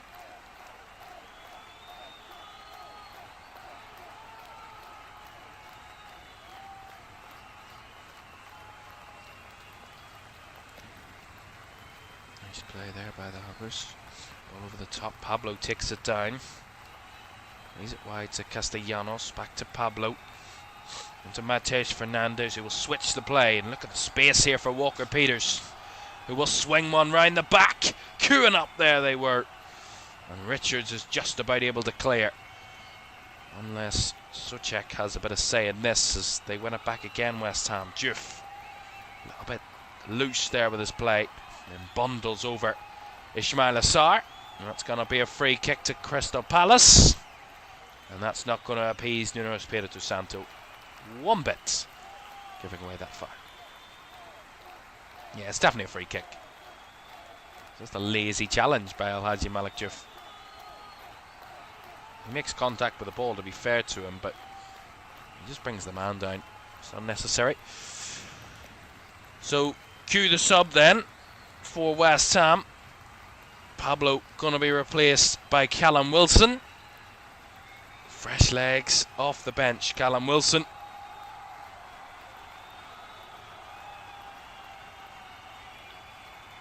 Scored 5 Premier League goals this season for West Ham as Callum Wilson, his last of which came away in a London derby and a 2-1 win against Spurs back in January. Each of his last 3 West Ham goals in the league have come away from home, including 2 in the same game in a 2-2 draw with Bournemouth in November.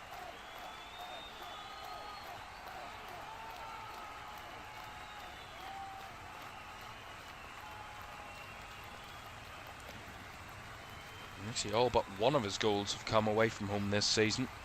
The only goal he scored at home for West Ham in the league was against Burnley in a 3-2 victory, but his other 4 goals and his other 5 goal involvements of his 6 goal involvements have come away from home, so he likes a trip on the road, Callum Wilson.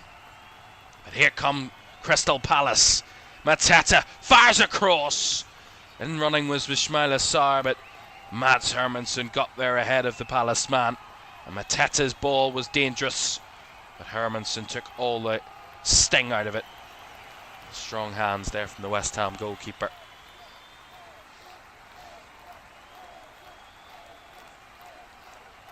"14 minutes to go. Clock ticking down, and West Ham, who've had chances tonight, had the better of the chances.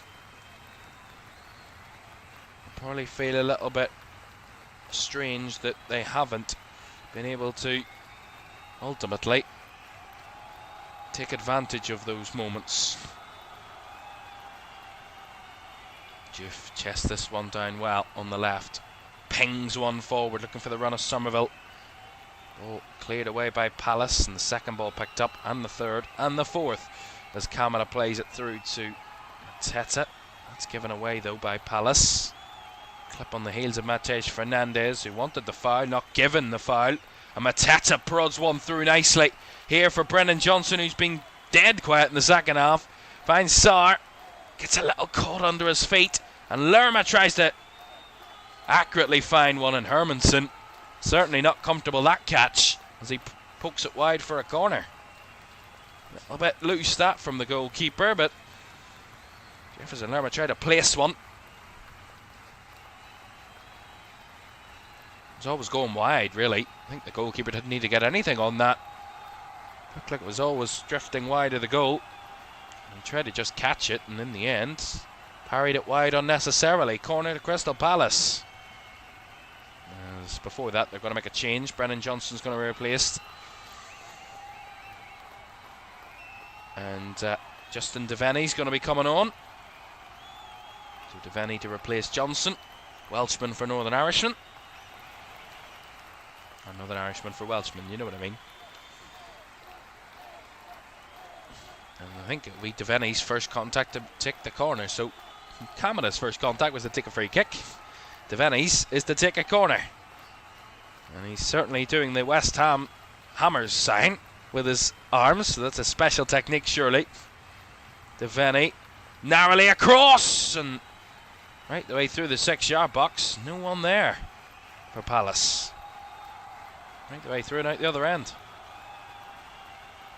Canva was the only one anywhere near it, really. And to say that, it was well over hit. All that for that.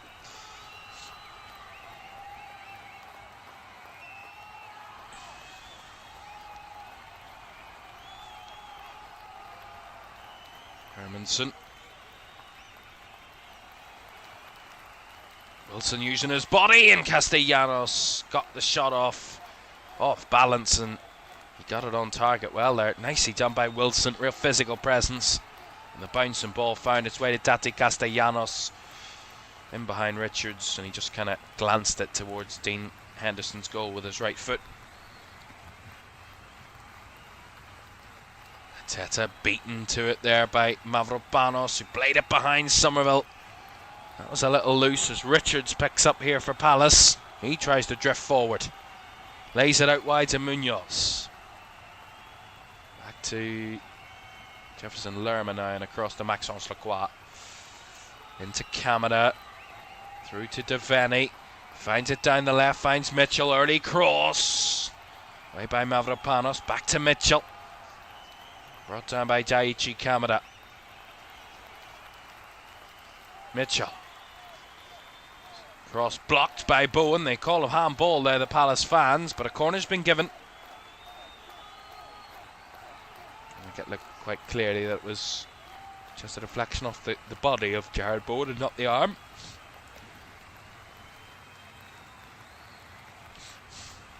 Excuse me, yawning here. What will wake me up as a winning goal at either end. Last 10 minutes.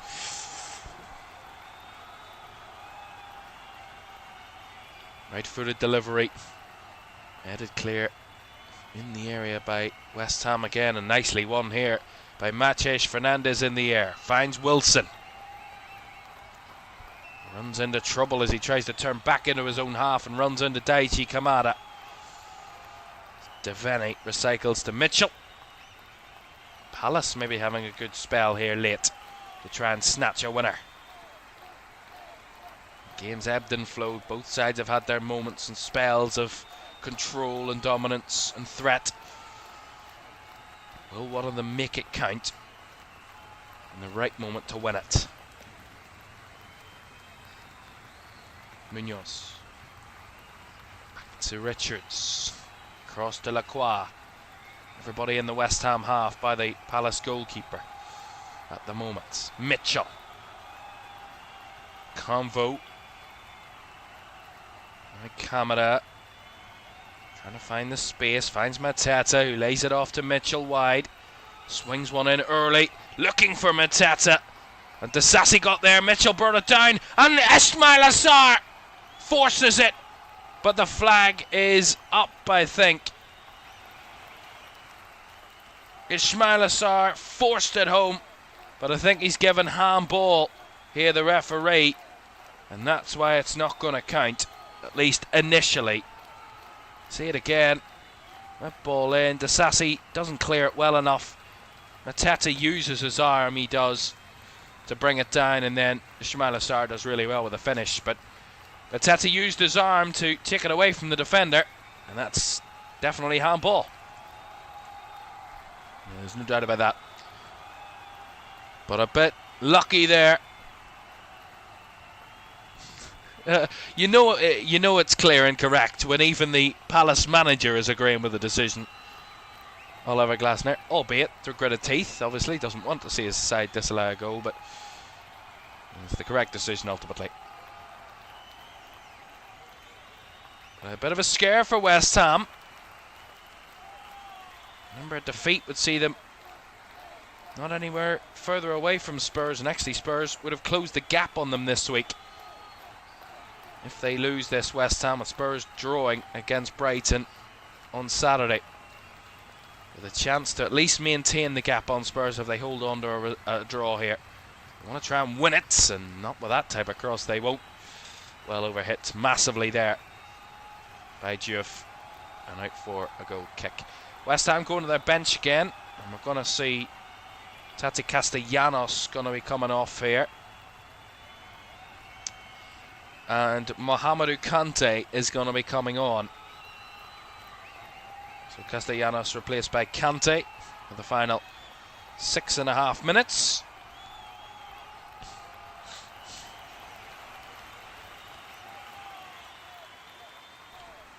Of course, maybe just a bit of solidity from Nuno Espirito Santo in the fact that a draw isn't the worst result in the world. Every point is a step closer to the ultimate goal of trying to stay in the Premier League, and tough place to come, Crystal Palace, and win. And a tough place to come and get anything recently for any team. And they're hanging on a little bit here now, West Ham. Mitchell again fired across, away by Mavropanos, who stretched the left leg across to clear. But Palace certainly having their most threatening spell since the first 10 minutes of this second half. What can they do here? The crowd certainly behind them, making their voices heard, these Palace fans. Try and get their team over the line and get them a big 3 points. Long ball by Lerma, and from the throw in, and there's a foul anyway. Kyle Walker-Peters fouled. Free kick to West Ham.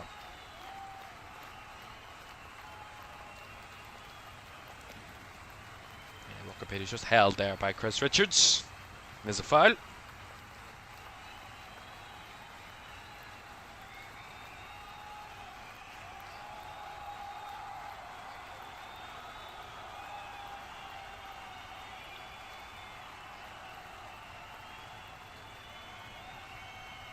It's Hermanson trying to waste some time. The referee's just giving him a warning for time wasting. As Hermanson kicks long, less than 5 minutes of normal time to go. A couple of headers there for Palace, but it's ultimately brought down by West Ham and El Hadji Malik Diouf. Again, a bit too much from him. Again for Diouf. Although, good battle there by Kante against some Richards, and Somerville wins it back here for West Ham. He still looks as energetic as he did at the start of the game. Souček guides it well, finds Fernandez, who finds it out to Walker-Peters. Back to Fernandez, down the line this time, into Bowen. West Ham on the move here. Bowen, deep to the back post. Somerville took it down and just escaped of danger as the shot from range. Well off target from El Hadji Malik Diouf. He just looks like he's got energy to burn there, Diouf. He's trying to kick it as far as he can and as much as he can, and he gets that all wrong.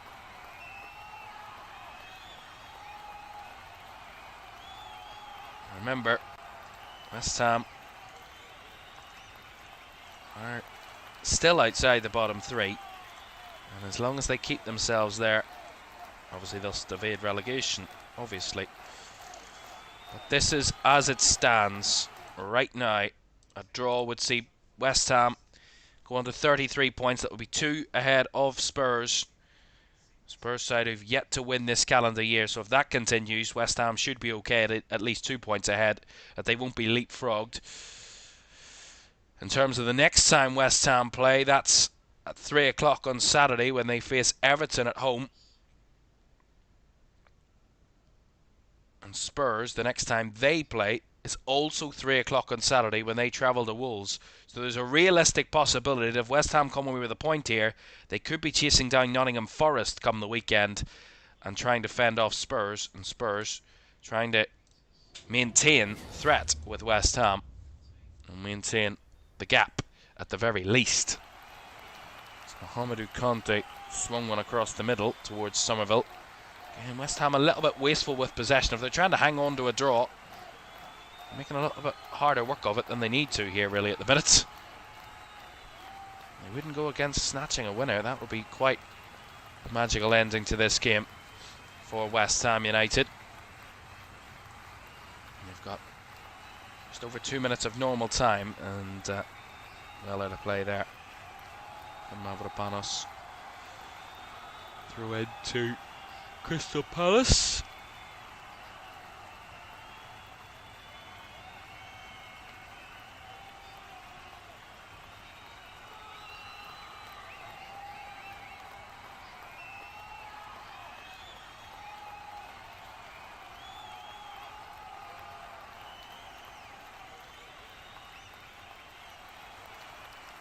Convo to Daichi Kamada. Mitchell wide.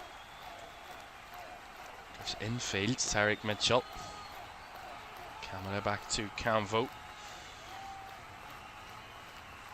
Is there room to exploit? Room to manoeuvre? Chance for Crystal Palace to try and win this. Had chances in the last 10 minutes, but haven't been able to break through. And Munoz inside to Kamada. Now Maxence Lacroix. Very high up here, Crystal Palace. Canvo. Again, another poor decision, really. I mean, he's taken a shot from about 35 yards. I mean, it's...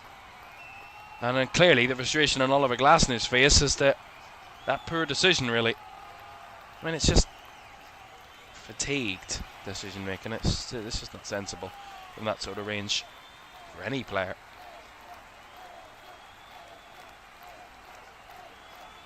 Remember, Crystal Palace have got Conference League football, but they've trip to Anfield on Saturday, and a trip to Bournemouth in between the two Conference League semi-final games.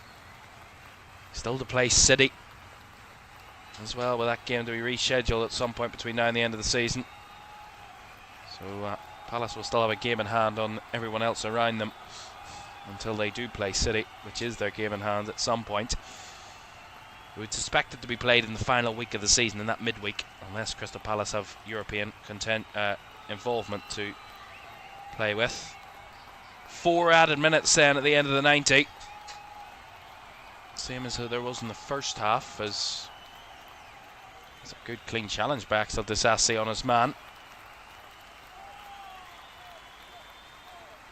It will be a throw-in to Crystal Palace on the far side. Jefferson Lerma to take.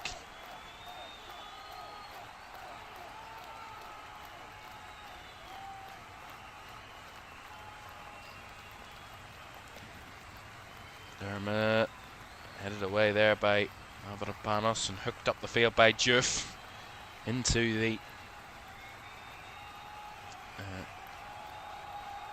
technical areas there, sub benches.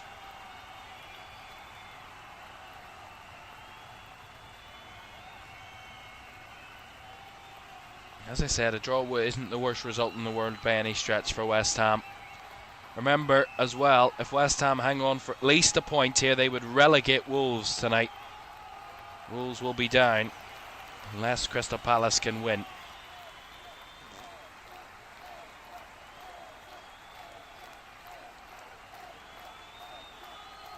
And Burnley would also be down if West Ham gets something and they lose to Man City in the midweek. His challenge here is late. And it's going to be a yellow card and a free kick to Crystal Palace.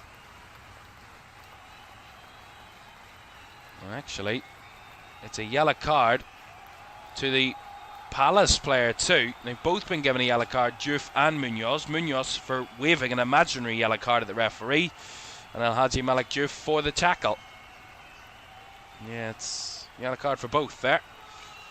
Well, free kick to Crystal Palace 2 minutes from time. I mean, quite clearly he goes like that, waving an imaginary yellow card at the referee, does Daniel Munoz. And that's why he got the booking. Into the final 2 minutes. And it's Palace pressure. A free kick for the home side. The dying embers. Daichi Kamada to take. Richards, Mateta, Lerma, Malacqua, all in the mix in the middle to get on the end of this. Daichi Kamada swung it in with the right foot. Lerma's header is well off target.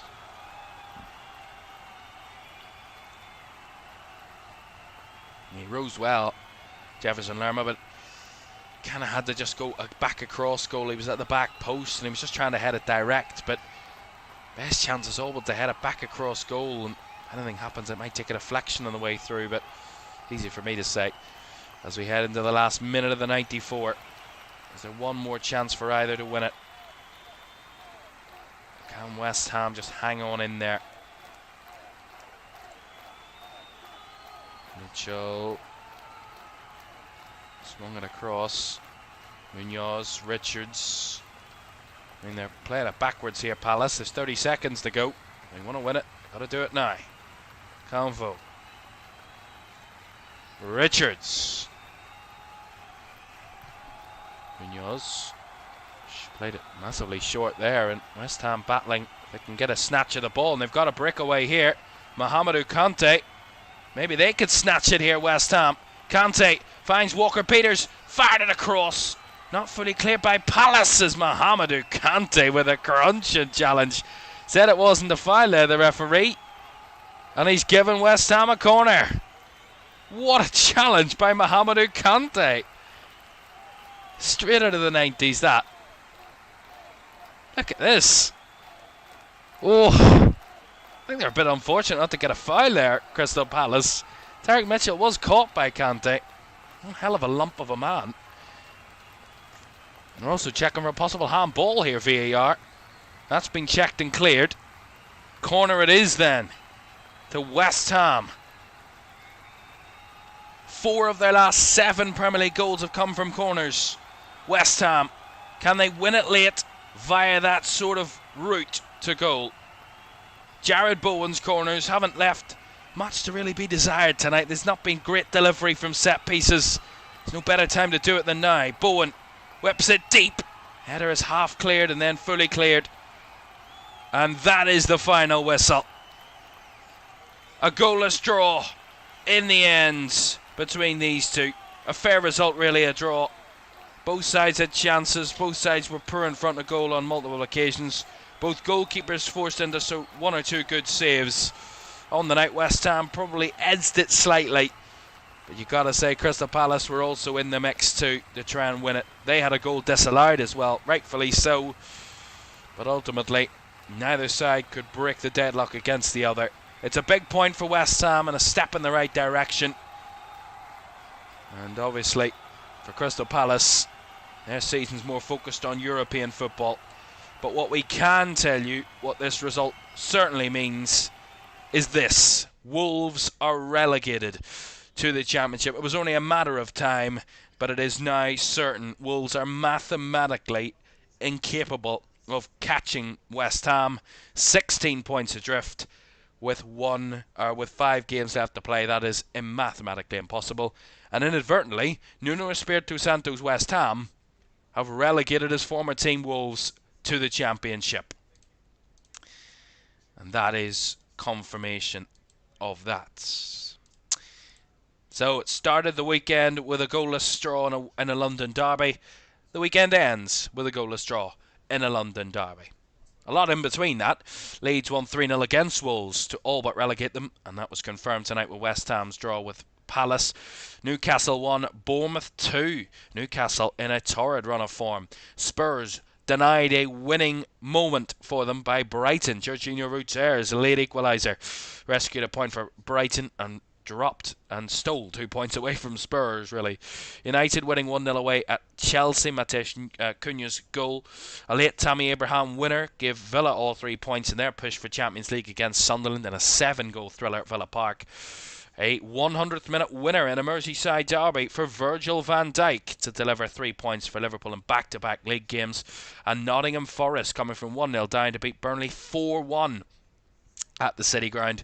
And Manchester City going within 3 points of Arsenal to win 2-1 against the Gunners at the Etihad yesterday. And we conclude with a 0-0 draw here tonight. Confirmation of the table then. We'll show you what that means for all 20 teams. And we can confirm, and we will tell you about Wolves in a moment. But Arsenal remain top, only 3 clear of City, but that can be eradicated. And City could go top with a win against Burnley on Wednesday. United still comfortably in 3rd, but they're being held at by Aston Villa, who are right behind them on goal difference. Liverpool 3 points back in 5th. With 55, and Chelsea 7 points back in 6th. 4 defeats in a row for the Blues are on 48 points, as well as Brentford and Bournemouth, who are also on 48, and Brighton and Everton on 47 make up the top half. Into the bottom half, Sunderland on 46 and Fulham on 45. Palace with their draw against West Ham tonight on the 43, just ahead of Newcastle on 42. Then, the relegation-threatened teams, albeit Leeds, however, are well clear. 39 points, still 8 clear of the relegation zone, and a good 6 clear of West Ham still as well. Nottingham Forest on 36 points there, 5 clear of the relegation zone after their win. And look at their recent run, unbeaten in the last 5, Nottingham Forest. The only side in the bottom half to be unbeaten in the last 5. West Ham on a good run of form, only 1 defeat in their last 5 games, sees them now 2 clear of the relegation zone on 33 points, and they've at least held firm against Spurs. The gap remains as it did at the start of the weekends, and both sides ending up with a draw.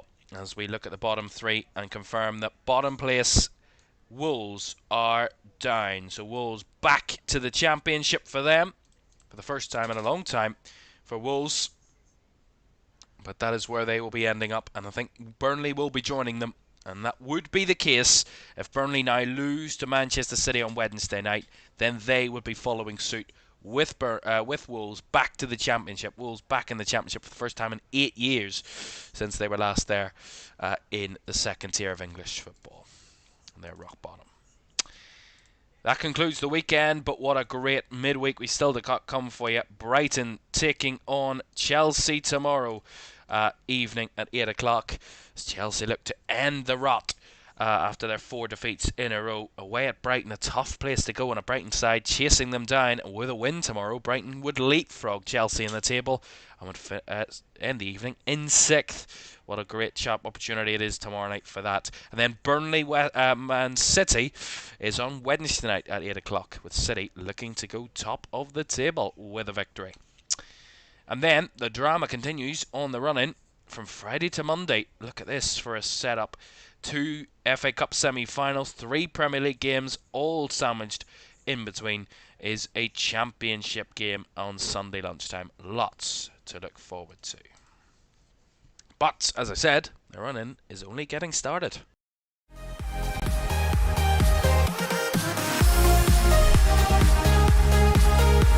Remember, you don't get it twice. The time of your life.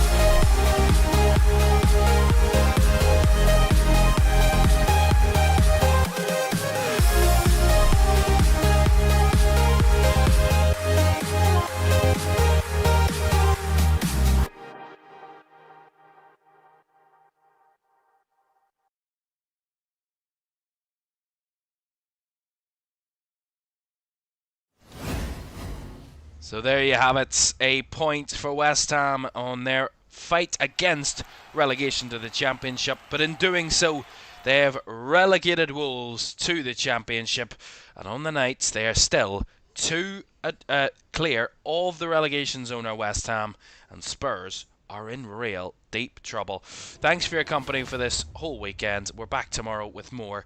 But for now, thanks for your company. Good night.